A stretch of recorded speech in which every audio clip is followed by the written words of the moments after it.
Welcome to Safety Talk. Personal safety expert Pete Canavan shares his insights and interviews experts who provide simple and effective tips, techniques, and technologies to keep you safe and secure both online and off. Here's Pete. Hello, and welcome to Safety Talk. Today, we're going to talk a little bit about the link between the brain and safety. Thanks so much to our listeners for being here. If you haven't already, please subscribe to this podcast on your favorite podcast network or networks, and our YouTube channel at safetytalkvideos.com. You don't want to miss getting the latest information about safety tools, tips, and technologies. And of course, we appreciate you helping us spread the word in your social circles as well. Let's all work to make this world a safer place. I'm your host and personal safety expert, Pete Canavan, and my guest on this episode is a speaker, certified registered safety professional, and neurochange master trainer. She's the founder of Build Resilience at Work, where she mentors leaders about how to avoid burnout, push past plateaus, and build resilience. Pamela previously worked for 20 years in occupational and psychological health and safety in numerous industries. So she has a very good grasp on the health and safety challenges that face many of us. A former university teacher of S.I.A.S.T, her new mission is to bring more awareness to the impact and the potential the brain has in business. So it's my pleasure to welcome Pamela Cohen of Build Resilience to Safety Talk. Welcome, Pam.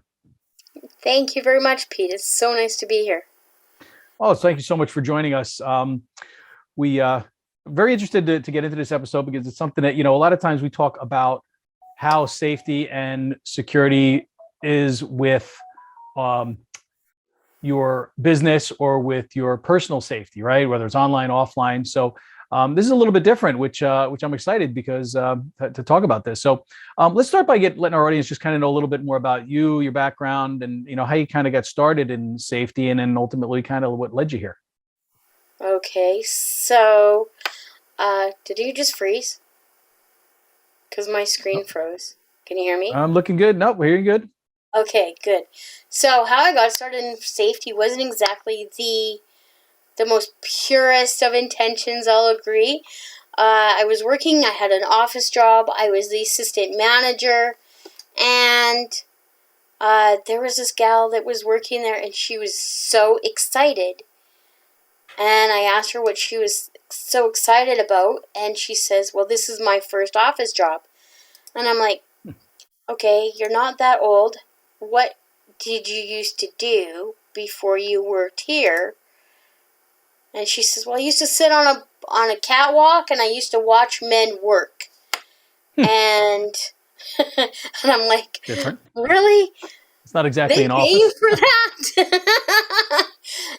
And she says, well, yeah, I used to, work for about 3 weeks, and then I would have about $6,000. And I'm like, what are you doing here? And she says, because she's making maybe $2,000 a month in the office. And she said, well, I want to be home with my kids. And so I'm like, okay, that's a good reason to be at home. And a little safer too. Absolutely. And so, but I'm like, tell me some more about these men. Not my purest of thoughts, if you know what I mean, but I was to a point where I was working, I knew that I was not going to be able to climb the ladder any further unless I went to university, learned to add, subtract, multiply, and divide. And I didn't want to do that. I did not want to go back to school and do that. So I went home and I put safety into the search engine, and lo and behold, there were so many things that came up. And I did that for 3 months, and I said, I don't think I'll ever get bored here. And sure enough, I was able to get started. I started as your glorified safety watch, and I got to watch men work. So basically like an inspector. So you would watch people on a job to make sure they were staying safe and not breaking, safety rules, etc. Yep. Yeah, I had one superintendent that told me that the reason why it is that they hire safety watches is so that they can make sure that the that one guy doesn't jump from one scaffold to another, because Right, he's a taking lot less undue likely risks, to do etc. it. Yeah, he's a lot less likely to do it when he knows somebody's watching. Right, right. Sure, just having that third side, that other set of eyes on them. That Yes, people tend to and a behave when they know they're being watched. supervisor can't always be there, Right. because he's doing his management by walking around. Sure. And people do act differently, obviously, when they know they're being watched. Every That's single right. one of us, whether it's at your job, at home, in front of your kids, your spouse, friends, neighbors, right? It's, we tend to act a little bit differently depending on whether, who we're with, That's and right. and whether or not we're in public, whether you're on stage or you're at a sporting Mm-hmm. event, and Yep. or at a party, or a wedding, hey, Yep. there's a lot of people here, I better not make a fool of myself and drink too much, that kind of thing. So That's right. whereas if I'm home and whatever, my team just won a Super Bowl, I'm gonna have a couple extra, so That's so that right. sort of thing. We are a lot different when we are at home than when we are out in public. Sure, sure. So what is it about safety specifically that drew you into it? And you said, what, this is something that I really want to do. Was it the fact that there was so much out there that you was like, there's no way I'm going to get bored doing this? Or was there another sort of, thing that was sort of pushing you that way?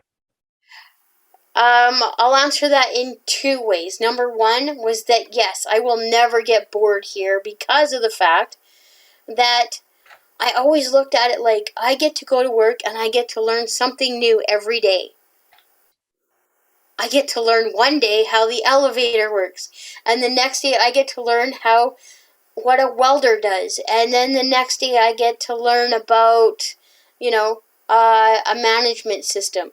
I just, always, and I'm like a little sponge. I love learning, and And so with so your background in the uh, so you've taken safety, and now, as I was talking about in the introduction, you've applied this now to the brain through something neurochange and the neurochange method, which is not something I'd heard about. I mean, I'm familiar with the brain science and different neuro methods, I guess you could say, but I hadn't heard of that. And as I said in the intro, you're what's called a neurochange master trainer. And mhm. so how did that sort of dovetail in with you saying, hey, this is something that I could make work better with sane and how the safety and how the brain works? Um, well, the way that came about was, um, you see, 10 years ago, my husband was diagnosed with two chronic illnesses that were attacking the brain. Oh, And, wow. and I was really intrigued, like when the neurologist said, put your wishes in writing, because, before you can't communicate them anymore. And I was like, really? Like, Wow, that's what pretty is deep. that going to be? Right? and and he says, well, because you have brain atrophy. And I'm like, well, what's this thing called brain atrophy? I always wanted to find out what it was that would, if we could fix it, maybe then we could, have a better quality of life for him. And so in doing that, I came across brain atrophy. And at that point in time, that was 10 years ago. And Dr. Google said that we get to a point where, with our brain, where by the age of 25, it's fully formed and it is like Tupperware. And what you have at age 25 is what you get. And after 25, it's like it's now in the dishwasher and it just starts shrinking as we go through the rest of our lives until it gets to a point where, when you're in your later years, there's really not much there, because you have all this gray matter. Comparatively, sure. And the brain Yes, cells don't regenerate. I mean, when they die, they die. That's it. that's well, that's right. So the thing is, I went, okay, I started wondering, how come we don't think about the brain in safety? How does this apply at work with the work that I do with people every day? We look at all these other hazards, all these other things that can affect us when we're at work, but what are we actually doing to the brain at work? Interesting. So what are we And doing to our brains at work besides frying them on occasion when, we're all stressed out? oh yeah, absolutely. And so it's been really quite an interesting journey. I'm not quite finished. I'm in the process of doing a lot of writing. I've got a white paper that I'm actually writing for the industry of safety to Excellent. talk about how does what are the benefits of even having an understanding of the brain and when it comes to safety. So, And and I think we need to maybe delve a little bit deeper into that, because I know, people are listening or watching are saying, okay, so I get that we want to try to make our brains safer, maybe prevent it from maybe not atrophying as quickly. So in what aspects do you look at preserving or making the brain be safer from traumatic injury? I would imagine, falling off a ladder, something like that is obviously an obvious one, but other ways as well, maybe from chemicals or radiation or drugs or aging or kind of all the above. well, that's some of them. That's why we put hard hats on people, Mm-hmm. right? Sure. Yeah, absolutely. And that's why we look at the chemical and the biological, and but there's also the psychological hazards that are in the workplace. And now moving into the neuropsychological hazards. Okay, so expand on that a little bit for our audience. Expanding on that, in that the impact to how the brain functions because of the way that we are setting up systems that don't work in the way that we think. So then it causes the brain to kind of go, whoa, wait a minute, I don't work that way, right? Think about a clunky car that, it's not getting the oil, it's not getting maintained, we're not working with the car the way that it should, and the one that the area that I'm really been working on recently is in the area of burnout. And Okay. and I know a lot of safety professionals will probably go, wait a minute, hold it, that's HR's role. That's in the realm of HR. They look after that. Well, hold it. Actually, there is a lot of organizational areas that safety could be as an assistance if we had more of an awareness of what's happening when we're in burnout. And that is that there are the physical signs of burnout, which is chronic exhaustion, forgetfulness, impaired concentration and attention, chest pains, palpitations, shortness of breath, dizziness, fainting, headache, anxiety, tension, worry, edginess, Lots of depression, things. and then lastly, anger, interpersonal tension, outbursts, serious arguments. Does that not spell the recipe for a workplace violence issue? Absolutely, it does. That's one of the things that I speak about. Absolutely. And then we get into the emotional, the sense of failure, sense of helplessness, detachment, feeling alone, the loss of motivation, increased cynicism, Mm-hmm. and pessimism, decreased satisfaction and sense of accomplishment. But And I think a lastly, lot of people, especially entrepreneurs, can relate to a lot of that, absolutely, because we all, yes, as an entrepreneur, I work hard, I work long hours. We're recording this in the evening, late at night. A lot of people are maybe in bed right now, but you know what?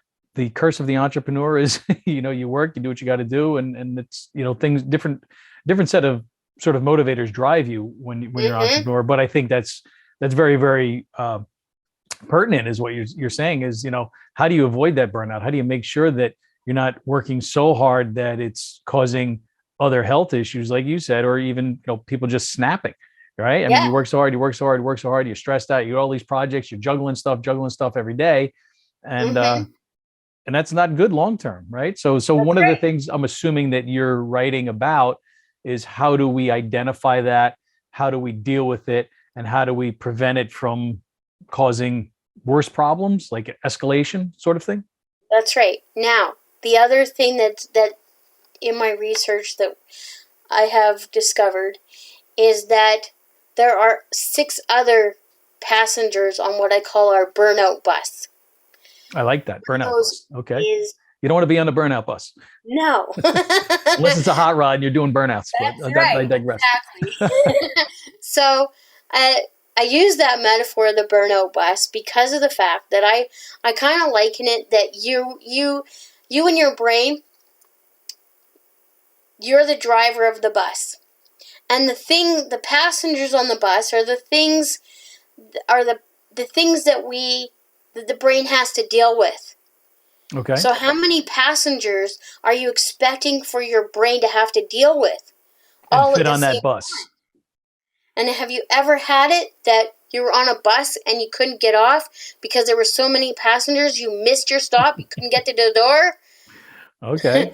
I got you. I like the analogy. Yeah. And then you also have passengers that don't like where you're going. And they don't think you're doing a good enough job. And then they say, oh, well, there's these other tasks. You should get out and check the tires. Well, we're in the middle of driving here, but right. then when I can't check the oil and take the tire pressure while we're going 80 down the road.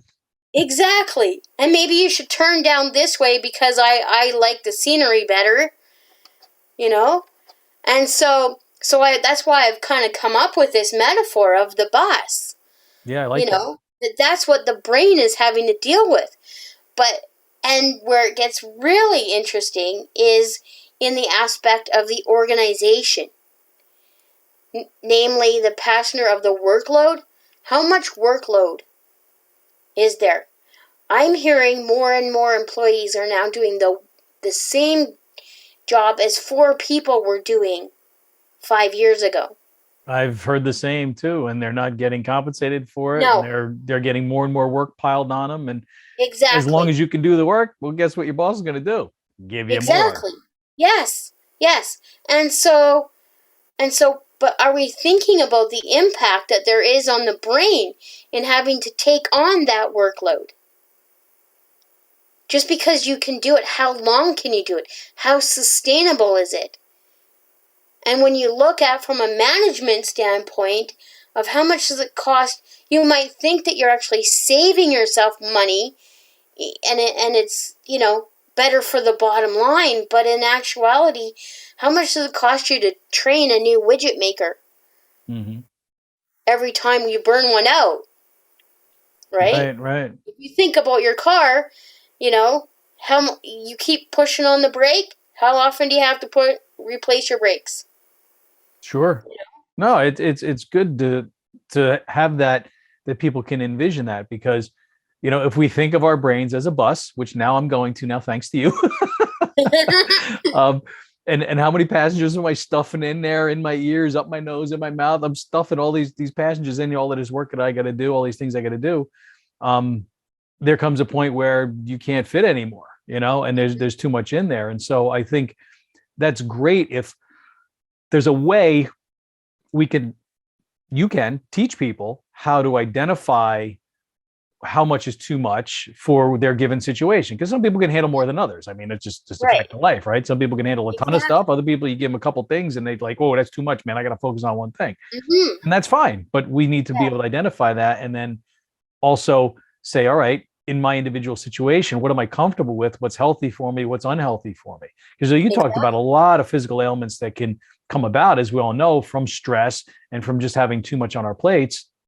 And that manifests itself in anxiety and panic attacks and all kinds of stuff. Yeah, that's just the short-term effects of burnout. the body's response to burnout is the cognitive costs, in that cognitively you're not as sharp as what you were. So then are you having more errors in what you're doing? Right. Right? You look So at is that. there probably isn't a magic formula. If there is, I want it. But what is that from your research? What is it that you're finding is sort of, I don't know, maybe the red light in front of our bus, right? That's telling us to stop, slow down, take a break, get off the bus, go for a walk, right? Sort of clear the air and clear our brains and sort of, bring the stress levels down and bring, the burnout levels down to back to a place where it's manageable again and we can get back on a bus and keep driving. Yeah. Well, the body does try to warn us. That's why we're having those physical symptoms. But it also sends us red flags in the way of disputing as far as creativity problems, right? You're not going to be as creative. Mm-hmm. And also your working memory is going to be affected. So if you're having challenges in remembering, That's a warning sign. It is. It is. Like, what did I have for lunch yesterday? I don't know. Would you have lunch yesterday? We used to think, what did I have for I lunch used to laugh and call it sometimers. Mm-hmm. Right? Mm-hmm. Oh, that's just, we're not quite there as far as the full-on Alzheimer's. Well, see, everybody now that's listening to this, I want you all to think about what you had for lunch yesterday. If you can't remember, you better start looking at this. So, but then we also get into some of the other health effects as far as distinctive changes in the anatomy and functioning of the brain, turmoil with the regulation of your neuroendocrine system, higher cortisol and coronary heart disease, because all these systems they're connected. Cortisol, I was going to mention that actually earlier. Yes, exactly. But then we're also finding that there's more correlation then to a higher potential of ADHD, Parkinson's, stroke, MS, functional neurological disorder, addictions, and Alzheimer's, early onset Alzheimer's. So warning, you've outlined a lot of warning signs, and obviously some of those warning signs can be from other things. But I think once people are more aware of the fact that some of these can be brought on because your brain is being overworked, that should be a wake-up call. And we all think we're Superman or Superwoman, and I can keep working, I'm fine, until you're not fine. And that may be too late, right? I mean, it could be too late. You may have already done the damage, and now it's like, oh wow, maybe I was working too hard. Wait, what was I just? Wait, squirrel, right? And you forget what you're even talking about. And now the damage has been done, and that's a sad place to be, because we know how, if anyone's had a loved one with Alzheimer's, it's a horrible thing to witness when they stop remembering things, they stop recognizing people, and it's just it's a really sad state. And none of us wants to end up that way, because we know how horrible it is. But I mean, of course, all the physical effects as well, where you can have, give yourself a heart attack, or an aneurysm. You keep going till one day something in your head just goes pop, and now it's too late. Exactly. Now, I've done some market research with some people and asking them, well, what is it that typically causes like that feeling of burnout? So, loss of motivation because everything seems to get thrown at me. Not being able to get caught up on the day-to-day task because they seem to get lost in the forest. You can't see the forest for the trees. And that repetitive self-talk of I can't get this done. Like, how am I going to get it? Very detrimental. Yes. And the lack of resources of time and money, that balance. So, Pam, would you say that one way that people could potentially start to combat this when they're feeling burnout, or when they're feeling some of these things, lack of motivation, forgetfulness, and just a general feeling of just, I can't get things done, is to maybe take a step back, take a deep breath, and say, hey, I need to have a more realistic schedule that allows me to do certain things for certain times, and come hell or high water, I'm not going to interrupt that time because I need to get some things done. And then you have that sense of accomplishment when you do get to the end of that task or that time period and say, wow, I look back and I know what I got done. Like personally, I don't like to set time periods for me to do things. I like to set projects. So it's like, I know by the end of the time I go to bed tonight, I'm going to do this, right? And tomorrow I have to do, these 3 things. And if it takes 3 hours to do them, great. If it takes me 12 hours to do them, oh well, right? But I try to do that. So, but that may be a problem because now if I'm working too long at the things I'm trying to get done, again, there's some overwhelm there, right? Mm-hmm. Yeah. Yeah. Now, overwhelm, I think, is natural. That's your body's way of saying, hey, I need a break. Mm-hmm. But there's a difference between overwhelm and burnout. Okay? Okay. Burnout Explain. means you've gone past that point of, well, I just have too much to do. Which many of us feel on a daily basis, I would That's say. right. That's right. And especially when, you take a week off, you take vacation. And you get punished when you come back. Rested after your vacation? Or do you still feel like, you know what? I don't feel any more rested than I was before.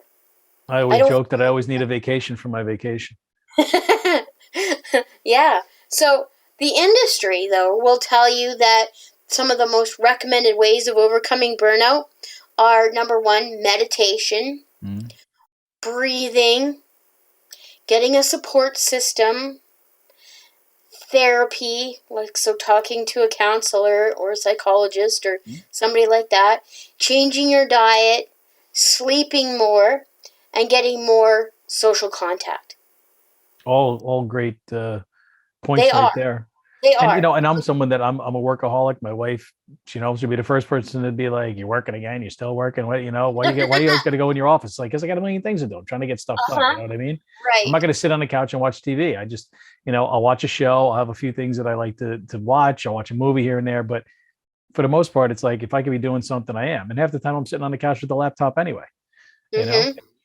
But, yeah. So you have a hard time turning it off. Yes, I do. Yes. But, I've been in business since 1995. It's like I turn it off, everything turns off, So. Right. Yeah, I can't take it off my desk because if I don't see it, I'll forget about it. Yes. Yeah. So but it's definitely something that, we need to make sure that we're giving ourselves time to relax. Like I actually have an app I put on my phone about a year ago, a little less. It's called Calm. And I'm a martial artist, so I do that as a great way for me to escape the rigors of one type of thing, right? The business of my clients and I got to think to the rigors of the physical and the self-defense aspects and the mental aspects and the techniques and the workout and all that kind of stuff is my escape from that. It gives me the ability to sort of balance, right? But and with that, is the need to have calm, emotional calm, mental calm, and calm the brain. And then a lot of us, and myself included, you're always thinking about things to do. Oh, I got to remember to do this. Oh, I got to remember to do this. Oh, did I do that? Oh, wait a minute. What did I? Oh, where's my? And it's like one thing after another after another. So sometimes we need a little help to get us to slow things down. And meditation is a great one. And you mentioned, Pam, breathing. I mean, simply just closing your eyes for 5 or 10 minutes and doing nothing but focus on your breath. And when you feel your mind start to wander or race or start thinking about things, you got to say, stop. Like hit the escape key on your keyboard, cancel, stop, right? Go back and focus on the breath. Feel your belly rising and falling. But this app I put on my phone is really amazing, man. This Calm app, because it has little daily meditations every day. And they just kind of talk to you and you listen. It helps you relax a little bit. And then boom, you kind of like recharged after, 10 minutes. And it's something that anybody, I think, you should recommend. I should get them to sponsor the show. Wait, what was the name of that? I don't know. You have to pay me now. Yeah. But well, I'm actually here to propose a new way. Oh, okay. We're all ears. Okay. Because of the fact that I have actually suffered burnout. Okay. Okay. Actually, a number of times in my life. I had 4 children in less than 4 years with no twins. Oh, sounds like my wife's parents. Managing a business that had 5 different divisions in it. And then, later on in my life,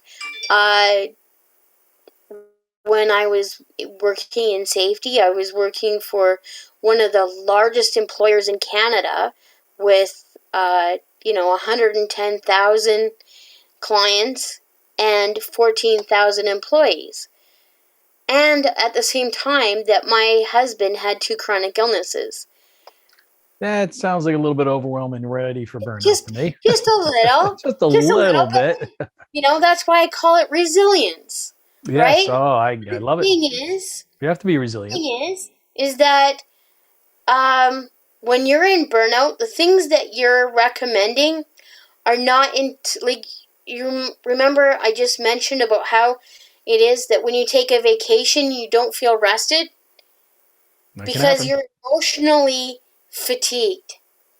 You have lost sight of the purpose of what you are doing and that purpose that fulfills you and gives you that intrinsic motivation to keep doing what you otherwise. I love doing this, but where's the passion? Where's the purpose? I don't feel that. I'm not passionate about this. So I'm here to actually introduce what I call the blueprint to build resilience, because I have somewhat of some work in construction. We're building resilience because we have to build it. Right. Okay? Well, no, I like to build too, because you doing that in the past, and that's part of it, right? And now we're building Exactly. resilience to burnout. So there are 3 things that we need to do. Number 1, we need to reconnect to purpose. Reconnecting to, why am I doing this? What was it that I liked about doing this? What is Very my purpose? true. And so I've actually got a scientific way of being able to actually reconnect to both mentally, physically, emotionally, intellectually, with the brain intact. Know what is my purpose? And then the next step of that, the next thing that we do is we increase your productivity. And the way that we do that, I will get into, but the next thing that we need to do to build up is to elevate the emotional engagement. Because of the fact that the brain fires by emotions. We have been firing off all these emotions in order to get thoughts and things happening with the brain. And so we've been firing it a lot. And the thing is that what do we do with emotions in the workplace? Typically suppress them. Exactly. But yet, where does our creativity come from? Yeah, a lot of it's emotion driven. Emotion. So therefore, if we aren't able to express emotion, and I'm talking about emotional intelligence, following Daniel Goleman, for years, I couldn't understand, how does he apply to safety? And yet he does. I have figured out how to take what he teaches and be able to say, yes, we need emotional intelligence in the workplace. And through the blueprint to build resilience, we will be able to learn how to better adapt in the workplace when there are changes, better resolve things that really, what causes burnout, and this is a quote, is really it is the accumulation of hundreds or thousands of tiny disappointments, each only noticeable on their own. Case in point, there was a story I heard recently about a hospital where it's adjacent to a university. As a perk to the hospital staff, they're able to go over to the university and be able to exercise at the gym facilities for free. That's awesome. And they could park for free. Isn't that great? Absolutely.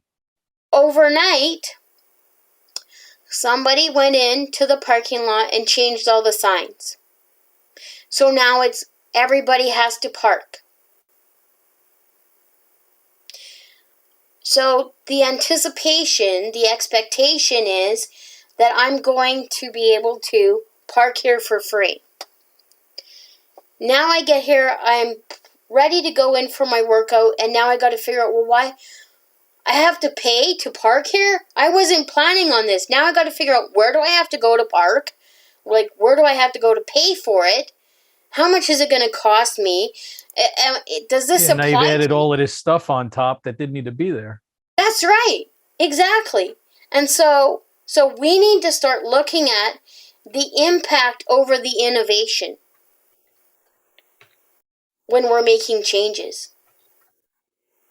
Gotcha. Yes. So because of the other passengers that are on our bus, as far as community, do I have a sense of community, or do I feel really isolated where I'm working and who I'm working with? Do I work Unfortunately, with the last 2 years, I mean, isolation has been the norm rather than the exception for so many people. And that's definitely stressful and can contribute to lots of issues. And we're seeing it with children being isolated from school. I mean, these things are, my wife's a teacher. So, I mean, she sees this in the kids and how they've been impacted by this. It's been a sad state of affairs all the way around with the isolation part of how things have been compounded over the last couple of years in ways that we've never seen before or had happened to us before. Exactly. And so that's why there's even that much more need for what I'm learning, because, there's so many changes that are happening, and they're happening so quickly that we don't have time to learn to resolve or adapt or even emerge through the change. Right, because the science isn't there, the history isn't there. We don't have studies, we don't have research. It's happening in real time, basically. Exactly. So we're being expected to change, now change again, now change it. Well, wait a minute. What change are we on now? I've lost track. Okay, right? And so then we get to the other passenger on the bus, and that's control. How much control do I have over what I'm doing on a particular day? Very true. I heard it in safety. My motto in safety became that don't put your day in concrete. You can I like that. Put out a rough idea of the things you're going to do, but the day you say, this is absolutely what I'm going to get done, that is the day that your welder will catch on fire. That is the day that somebody will break into the vending machine with a grinder, there's no control, right? Right. And true. I mean, we have to be flexible. That's right. Exactly. And so the next passenger is reward. How much reward do I feel that I'm actually getting for the widget that I made? Hey, I made that widget. But really, it's no different than any other widget. But wait a minute, no. That's the widget that I made. Okay? There's just something about that's the reward. And when it's seen as though, well, that's just what you do here. Well, it starts having it to where there's a little less reward in what I'm doing. I'm not really valued here. And the aspect of fairness. Have you ever had it that you worked at a work site where, I'm sure a lot of people will relate to this, is where the furnace keeps on trying to be the lights because they think that the lights gets more attention than the furnace?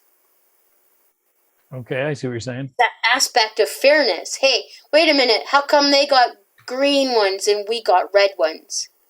Yeah. Does it really matter? But no, it's that aspect of fairness. And we're constantly looking at that. And the last passenger is values. And that's a double-edged sword. That's a big one. Is values in that, number one, do I feel valued here? Like I'm a valuable part of what we do? But then there's the other side of it of, am I being asked to do something that is against my values? Yes, that's a big problem. That's a dilemma. Right. So, in the blueprint, I have figured out a way of being able to address all of these. Number one is going back to purpose. The two happiest days of our lives, the day that you're born and the day that you learn your purpose. So if we Yep. could actually have people working in areas that actually fulfill that purpose, then they wouldn't feel as burned out. They would also be able to achieve flow. Now, flow, another word for flow, is synergy. Mm-hmm. You know that feeling that you get when you're kind of just, you're doing it and you're in total joy of doing it. It that feels effortless. There's no time, there's no space. Even if you are working with somebody else. I think So, that's a biggie, and many people, even those that are of middle age, haven't yet figured out their purpose. And that's sad exactly. because, when we're young, we have no clue. We're told, go to school, go to college, go to university, get a degree, get that piece of paper, and then you can get a good job and you can go do that job. Um, and that's kind of what we're told. And, it, things have changed in the workplace. People used to have, Yes. 50 years ago, they would go to maybe 3 jobs in their lifetime. Well, geez, Mm-hmm. kids today have 3 jobs, a year, Yes. and they're expected. I forget, I read a statistic recently, but it was something like the person born today, this is maybe 5 years ago, is going to have something like 27 jobs by the time they retire. I mean, it was like Mm-hmm. a stupid high number. I don't remember what it was exactly, but I was like, what? I'm like, that is crazy. And I sat and I started Yeah. thinking about it. I'm like, well, how many jobs have I had? And I started thinking back all the way back to my paper route, and I did some telemarketing and I did customer Mm-hmm. service work and this and that. And I'm starting to think, well, geez, I've had quite a few, but it's wild because until you find that purpose, you're searching, right? We're, Yeah. we're, we're all searching for that. What is it that makes us special? What is it that makes us feel fulfilled? Right. It's a big thing, Exactly. like you said, and Yeah. and gives us the energy to get up in the morning and attack the day with vigor, saying, hey man, I Mm-hmm. know my purpose. I know what I'm doing today. This is how I'm going to make a difference in the world. That's right. But a lot of people don't have that, and if No, you're no. someone And listening to this saying, I still haven't figured out my purpose yet, hey, you're not alone. There's a lot of people that yeah. haven't, and And the thing every is day that, people figure that out for the first time. And maybe you're 20, maybe you're 40, maybe you're 60. Who cares? But you figure it out, and all of a sudden things will change for the better because you're going to be so much more fulfilled.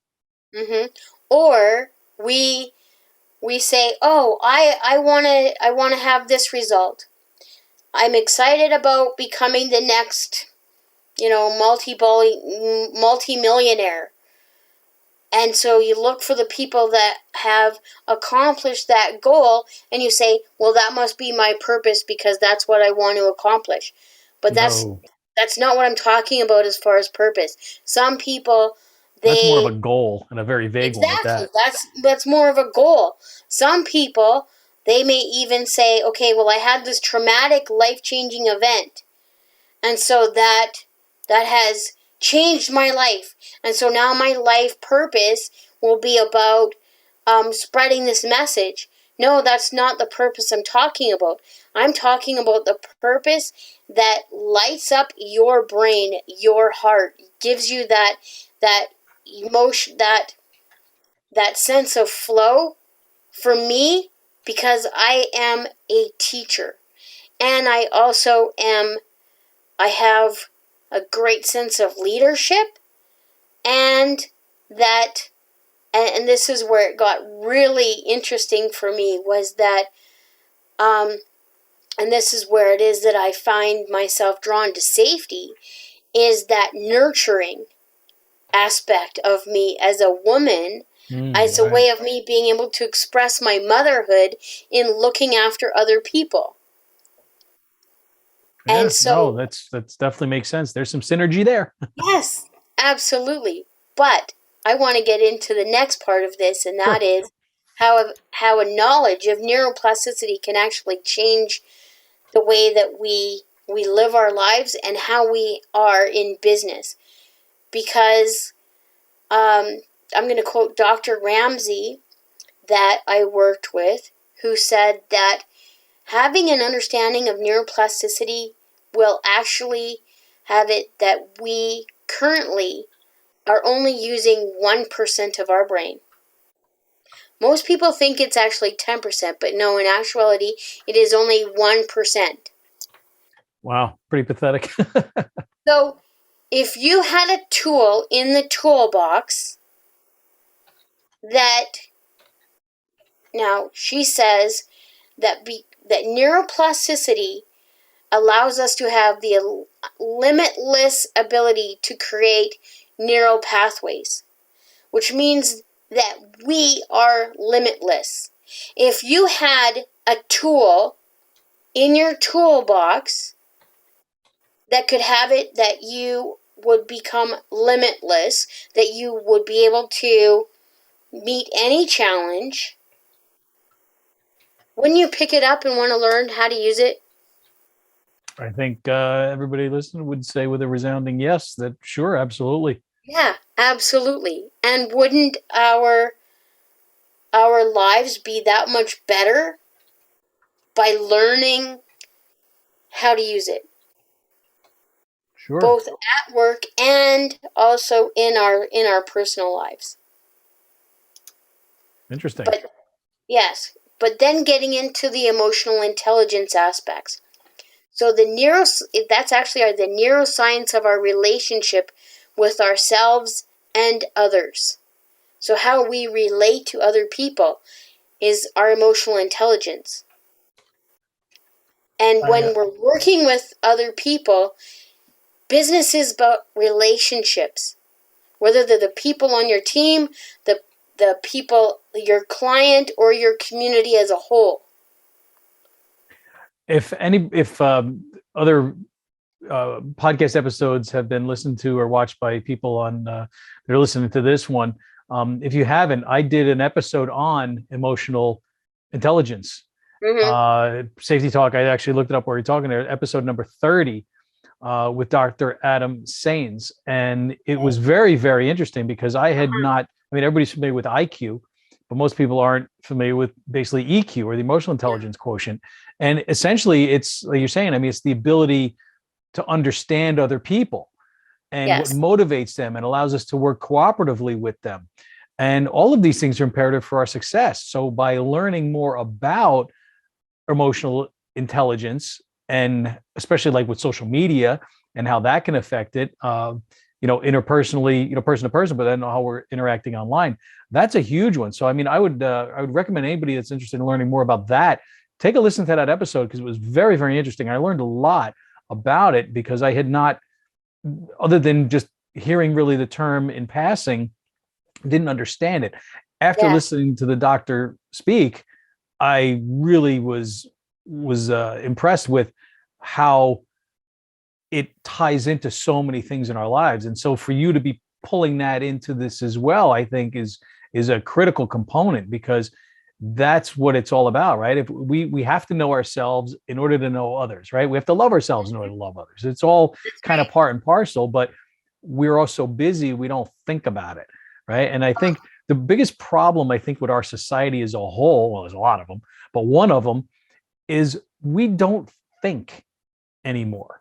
We react. We don't sit quietly and think and formulate thoughts about what's going on in our lives and our future, and how what we're doing is affecting us, and how other people are affecting us, and how what we're doing is affecting others. And that's a very, very critical part of life that most people don't do. We're losing the ability to think. We want to be told what to do. We want to do what, we settle into our routines. We settle into our comfort zones. I talk about this all the time in safety.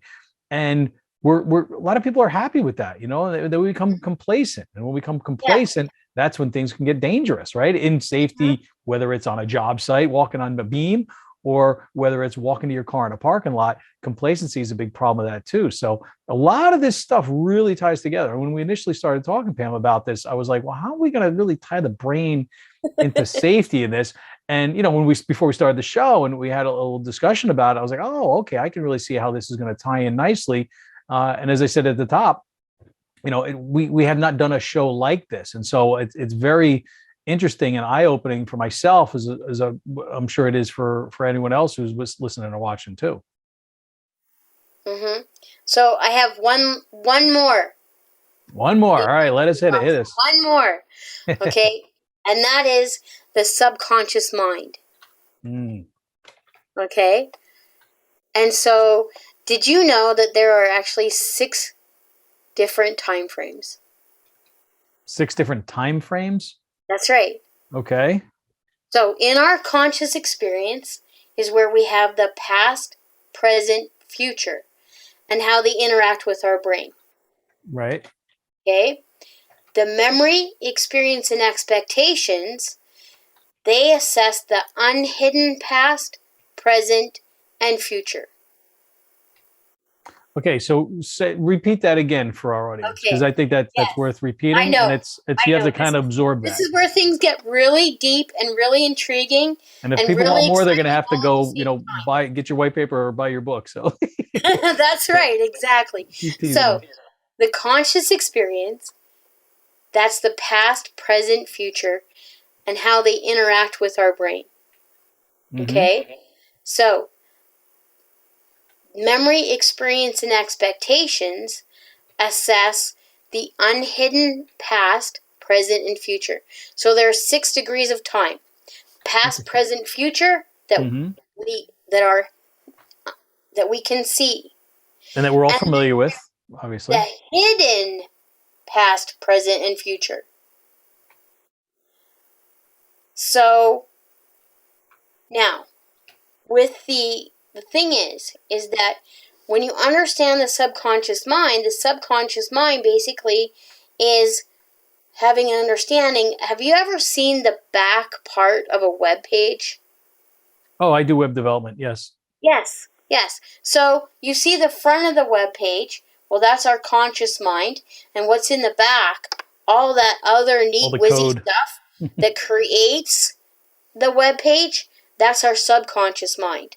As one of my clients likes to call the code, he goes, all those squigglies. Because he knows nothing about the code. He just knows that the squigglies make things happen. Exactly.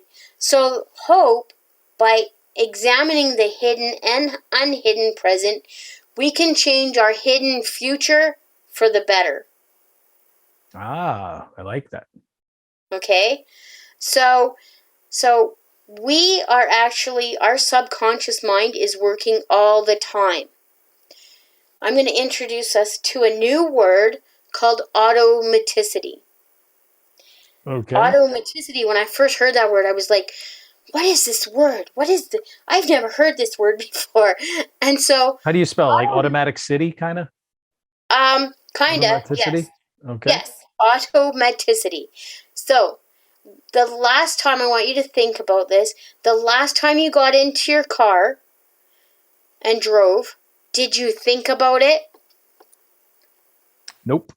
Just do it. You just did it. The last time you got into the shower, did you think about the steps? Yeah, for most people, no. You just do them because we've done them 100 times, brushing our teeth, 100,000, 10,000, 100,000 times. Exactly. That is the subconscious mind at work. Mm-hmm. Because it becomes subconscious. Now, what if we could put the things that we want to change on automatic? That's kind of like NLP, right? No, this is beyond NLP. Okay. In that,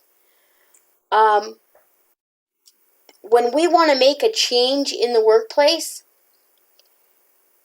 we could actually use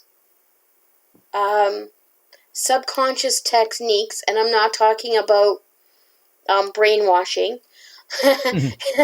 but actually just basically doing little subconscious primings in order to make it easier for people to adapt to the change that we're going to implement. So it's a lot easier to say, oh, and accept it and adapt to it because I kind of subconsciously anticipated it. Interesting. Yes. Now the thing is, there is one caution about automaticity from a safety professional standpoint. Okay, because I have seen automaticity at work. It already exists. It's already there. And that is that, have you ever had somebody doing a task that they do every day? It's gotten to be so automatic, they don't even think about it anymore. Right. Right. Now, what happens when somebody comes into that workspace and they make a change? Well, now you get all screwed up because you messed with my routine. That's right.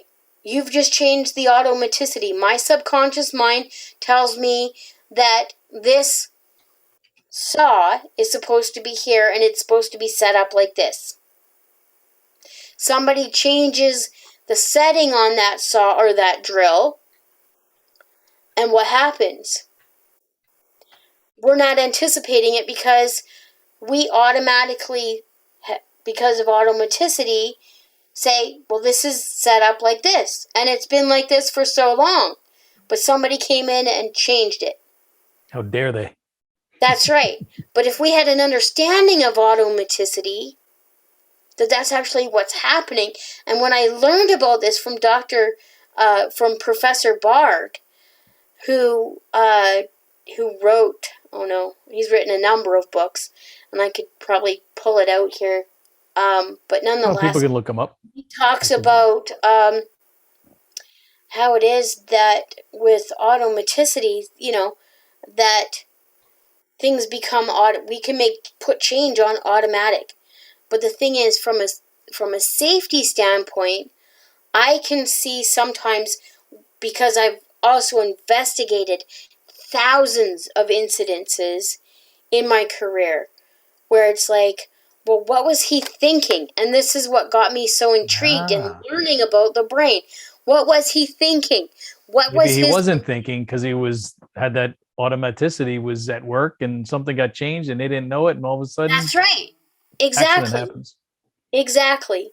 And so, taking it one step further, I was working at a live gas plant. This was when I first started in safety. And I remember my superintendent, getting right in my face about how it was that I was writing stuff down. And when I write stuff down, he has to do stuff. It's like, oh. That's how things get done. You got to write them down. What's going on in my brain? It was like, oh, I want you to do things, and I can get you to do things by writing it down. Wow, that just made a total connection there for me, right? That's how things get done. You got to write it down. I say it all the time. You want to get it done? Write it down. That's right. Otherwise, it's in one ear and out the other, or you think about it and you get distracted, and then you don't write it down, and you go back later and you go, what was it I had to do? Yeah, so Carrie, though, got right into my face and said, you know what? If we could just find some common sense, we wouldn't have to be safety to death. And to a certain extent. Yes, I will admit that with the way that he said it, I was angry. Okay? But I didn't say anything back because my emotional intelligence was such that it was like, okay, it's probably best with where he's at not to get back into deep breath. Take a deep breath and let's go find Carrie some common sense. I was not being facetious. Right. Okay? It has taken me 15 plus years, almost 20 years, to find Carrie some common sense. Okay? In that, after he made that comment, I sat there and I was watching these Boilermakers on this tower. And I'm like, okay, he says we just need common sense. And so we don't have to be safety to death. So I'm like, okay, I have 5 Boilermakers on a tower. How do we get them some common sense?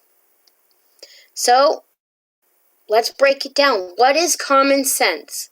Common sense is common are things that are the same or similar.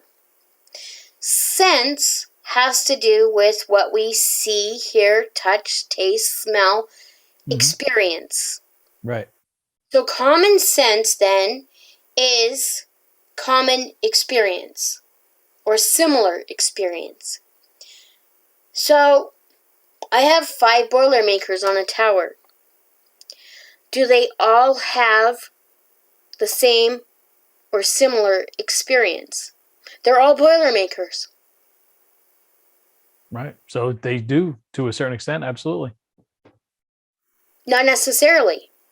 To a certain extent, they have some. Only to a certain extent as far as what they were trained, as far as, what Boilermakers are typically trained in. But the thing is, when you take into consideration different cultures from different work sites, create different beliefs. Very true. And We're going to be a little different, or maybe a lot different. That's right. Not only that, but also when we implement changes, that whether or not they believe in the change or not. Are they accepting of the change? Or is it just like, right? So that's why you got to drip on them and prep them for the change. Exactly. And so... Very interesting. Is that... Yeah, I wish we could talk more. We're like cranked through an hour. I told you it was going to go fast. Yeah, it has. But it's a lot of very interesting information that, I want to pull up the one website here that if people are interested in learning more information about, which is Pamela.neurochangepractitioner.com. Pamela.neurochangepractitioner.com. And that has some interesting information about the training and the information that you're talking about and how you can basically transform lives using these different evidence-based methodologies that you talk about here, and how this can work. So it's very interesting. And like I said, I looked through it over the site today and was reading about, and what happens when you bring people along this path of the experience for the client to get them understanding, things like, their beliefs, like you were just mentioning, and mindset and emotional intelligence. I mean, these are all things that if people don't know what they are, they need to be educated on it, because it's only going to help them be able to avoid burnout and to be able to reduce their stress and be able to have a healthier brain, which, we all know was, as we talked about earlier, if you don't have a healthy brain, it can be very, very bad for you and for your family and for those that love you and care about you. Nobody wants to see someone's, brain, be stressed to the point where it's damaged, whether it's from a stroke or Alzheimer's or something else. No, it's so not. Do you have any last thoughts for our listeners, our viewers? You gave us a lot of great information. I appreciate that. Like I said, the brain bus, I'm going to be thinking about that now forever.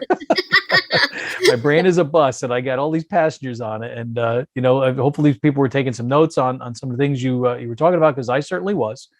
And, if you didn't, well, go back and listen again. That's the beauty of listening to a podcast or watching a video on YouTube, is you can go back and you can listen, you can pause, you can take notes and really, listen to some of the things that you had to say repeatedly, which is why, I made you repeat a couple of things there, because they're worth repeating, especially, even for the people who may know or think they know something. We've got to take care of our brains and the brain bus. So what last sort of, I guess, nugget or thing would you like to, a key takeaway or any last thought that you'd like to leave our audience with here that you'd like to really impart and sort of get people to say, oh, okay. Okay. So I want to leave off with a very simple acronym. And that is that resilience equals rest. I love it. In that the R stands for replenish, meaning that we've all heard of the phrase multiply and replenish. So I cannot find the word plenish in any dictionary. Just replenish. That means that we already have enough, that we already are enough. We just need to learn how to restock and not keep trying to become more than what we already are. Gotcha. Okay. E stands for emotional need. Acknowledge and meet your emotional needs. S is for silence. Mm-hmm. The world is a noisy place, and we need to learn how to find that calm silence. Down and meditate. Right. I call it, that's why I call resilience resilience. To become silent again and to become still. And even though you're standing there in the cone of the storm, it's the ability to find that silence. And the T is for true to your purpose. Bringing purpose back around. I love it.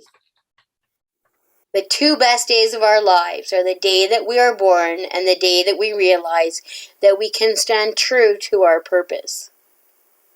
Fantastic.